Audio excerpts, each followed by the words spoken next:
A gente fala muito sobre medicina, né? Mas qual é o propósito real por trás dela? Parece uma pergunta simples, mas a resposta é debatida há milhares e milhares de anos. Da Grécia Antiga até hoje, essa ideia do que é a medicina mudou bastante. Foi aí que o bioeticista Edmund Pellegrino trouxe uma nova perspectiva, uma pergunta fundamental. Ele defendeu uma filosofia da medicina para ir a fundo na essência da prática médica. Para ele, a medicina era exatamente isso, uma ponte entre a ciência e as humanidades. Mas onde a gente encontra a verdadeira natureza da medicina? Não é num laboratório. A resposta está no encontro clínico, nesse momento fundamental entre médico e paciente. É um momento de vulnerabilidade. Alguém doente buscando ajuda de quem pode curar. É a origem de tudo. E é dessa relação que nasce o propósito da medicina, buscar o bem do paciente. Mas o que significa exatamente o bem do paciente? É bem mais complexo do que parece. Pellegrino dividiu esse bem em 4 níveis. Vamos dar uma olhada em cada um deles. Primeiro, claro, o bem biomédico, a parte técnica, de restaurar a saúde do corpo. Depois vem o que o próprio paciente considera bom, baseado nos seus valores e na sua vida. O terceiro nível é o bem da pessoa como um todo, preservando sempre a dignidade humana.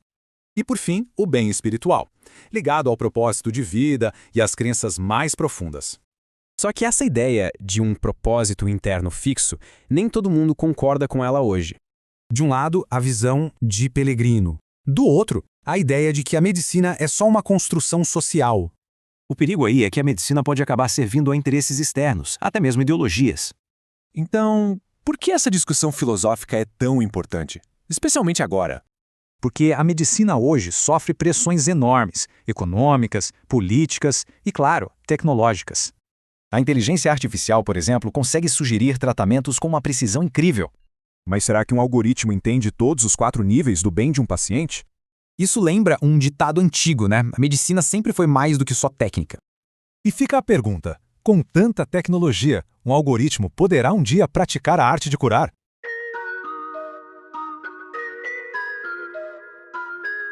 Sabe, a gente para e pensa, para que serve a medicina, afinal? Parece uma pergunta com uma resposta óbvia, né? Mas acredite, dependendo de como a gente responde a isso, todo o nosso sistema de saúde pode tomar um rumo completamente diferente.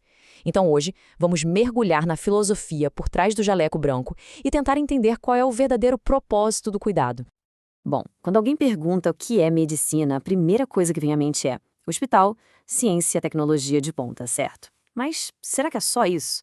Se a gente for um pouco mais fundo na essência da coisa, a resposta fica bem mais complexa. E como a história mostra, essa resposta nunca foi a mesma. Olha só que interessante. Lá na Grécia Antiga, com Hipócrates, o objetivo era muito prático, diminuir o sofrimento. Aí, séculos depois, na Idade Média, a coisa ganha uma camada mais humana, com aquela famosa frase, curar às vezes, aliviar muitas vezes, consolar sempre. A própria origem da palavra, do latim medere, já aponta para essa ideia de tratar, de curar. Só que, em algum momento dessa história toda, essa clareza meio que se perdeu, e a gente acabou entrando numa verdadeira crise de propósito. E é exatamente aqui que a gente se encontra hoje, numa filosofia em crise, um momento em que a gente se pergunta se a medicina ainda tem um norte, um objetivo claro, ou se ela simplesmente se quebrou em 1000 pedaços, cada um sendo puxado por uma força diferente. Mas como é que a gente chegou nesse ponto? Aquele consenso que guiou a medicina por séculos começou a desmoronar. De repente, interesses econômicos, agendas políticas e até um certo ceticismo filosófico entraram em campo, questionando: escuta, será que existe mesmo um propósito para a medicina? Ou ela é só um campo de batalha onde quem tem mais poder define as regras do jogo? E essa discussão toda nos deixa com duas visões de mundo que são praticamente opostas. De um lado, tem a ideia de que a medicina tem uma alma, sabe? Uma moralidade que vem de dentro e que aponta sempre para uma direção, o bem do paciente. Do outro lado, uma visão de que ela é tipo uma casca vazia, uma construção social que é moldada pelo que está do lado de fora. Nessa segunda visão, o que é bom não é um princípio fixo, é só um acordo que a sociedade faz e que pode mudar a qualquer momento. E por que isso importa tanto? Porque uma medicina sem um norte moral, sem uma bússola interna, se torna uma ferramenta extremamente perigosa. Ela pode ser sequestrada por qualquer interesse, político, econômico, ideológico. A história, infelizmente, já nos deu exemplos terríveis disso, como na Alemanha nazista e na União Soviética, onde a ciência da cura foi distorcida e virou uma arma de opressão. As consequências foram desumanas. Mas no meio de toda essa confusão, de todo esse caos filosófico, surge uma voz poderosa, a voz do médico e pensador Edmund Pellegrino, que oferece não só uma opinião, mas uma base sólida, um alicerce para a gente reconstruir o propósito da medicina.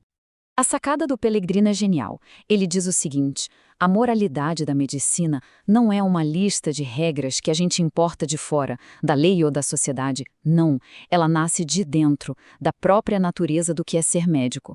A medicina tem um propósito final, um objetivo que é dela. Os gregos antigos tinham uma palavra ótima para isso, telos. E aqui está o coração de tudo.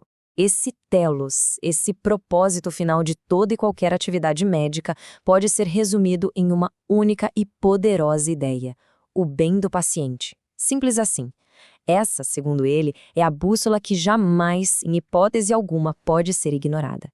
Certo, mas onde a gente encontra essa moralidade na prática do dia a dia? Pellegrino nos dá uma dica. Esqueça os manuais e os códigos de ética por um segundo. Olhe para o lugar mais fundamental de todos: o encontro clínico. Aquele momento tão simples e ao mesmo tempo tão poderoso em que uma pessoa doente e vulnerável pede ajuda e outra pessoa promete ajudar. Pensa bem, esse encontro tem 3 elementos que são inegáveis. São fatos. Primeiro, o fato da doença. Existe alguém ali em um estado de vulnerabilidade. Segundo, a busca por ajuda. Essa pessoa procura alguém que tenha o conhecimento para curar. E terceiro, o ato de profissão. O médico faz uma promessa, mesmo que não seja com palavras, de usar todo o seu conhecimento para o bem daquela pessoa. É exatamente dessa interação, desse encontro, que nasce toda a ética médica. Ok, então o objetivo é buscar o bem do paciente. Mas o que significa isso, de verdade? Parece simples, mas Pellegrino mostra que essa ideia é muito mais profunda. Ele a divide em 4 níveis que se complementam. O primeiro nível é o mais óbvio, é o bem biomédico. É a parte técnica, curar a infecção, tirar o tumor, controlar a pressão. Depois, a gente sobe um degrau e chega na percepção do paciente. O que ele considera bom? Às vezes um tratamento super agressivo não faz sentido para os valores daquela pessoa. O terceiro nível é o bem da pessoa humana. É tratar aquele paciente com dignidade, não como um prontuário ou um número. E por último, o nível mais profundo, o bem espiritual. É entender como o tratamento se conecta com o propósito de vida daquela pessoa. Um bom médico para Pellegrino precisa saber navegar por todos esses 4 níveis. E quando a gente junta tudo isso, a gente entende algo incrível. A palavra saúde tem sua raiz no grego olos, que significa inteiro. A verdadeira cura, então, não é só consertar uma peça quebrada do corpo. É sobre restaurar a pessoa por inteiro, em todos os seus aspectos. Tudo bem, essa filosofia é linda, profunda, mas vamos trazê-la para o nosso mundo, para o século XXI. Como é que uma visão tão humana como essa sobrevive numa era que é dominada pela tecnologia e pela inteligência artificial? E aqui chegamos à pergunta de $1 milhão, né? A gente sabe que a inteligência artificial pode fazer diagnósticos com uma precisão incrível, pode analisar milhões de dados em segundos, mas ela consegue de fato praticar a beneficência?